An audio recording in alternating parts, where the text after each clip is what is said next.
வணக்கங்க. இப்ப யாராவது உங்ககிட்ட வந்து இந்த மாரி உங்க வீட்ல செய்வினை இருக்கு, பில்லி சூனியம் இருக்கு, இல்ல குட்டி சாத்தான் இருக்கு, அந்த மாரி ஏதாவது இருக்கு அப்படின்னு சொல்லிட்டு உங்கள பயமுறுத்துனாங்கன்னா, அவங்க "ஐயோ! சரிங்க ஏதாவது பரிகாரம் பண்ணுங்க. இத்தன லட்சம் ஆனாலும் பரவாயில்லைங்க." அப்படின்ற மாரி நீங்க அவங்ககிட்ட பணத்த குடுத்து அந்த மாரி ஏமாறாம, அப்படியே இருந்தாலுமே அப்படி இருக்க வேண்டாம்.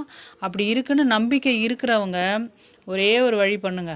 என்னன்னா நீங்க எந்த செலவுமே பண்ணாதீங்க. மேல்மலையனூர் அங்காள பரமேஸ்வரி அந்த அம்மா கோயிலுக்கு போயிடுங்க. கோயில்ல போயிட்டு கூட நீங்க இந்த மாரி பூஜை பண்றேன், அத பண்றேன்னு எந்த காசு கூட நீங்க செலவு பண்ண வேணாங்க. அந்த அம்மாட்ட வேண்டிக்கோங்க.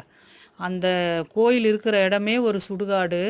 அந்த அம்மா வந்து பேய்க்கெல்லாம் பெரியவன்னு சொல்லுவாங்க பார்த்தீங்களா? அந்த அம்மாவ மிஞ்சின பவர் ஒண்ணுமே இல்ல.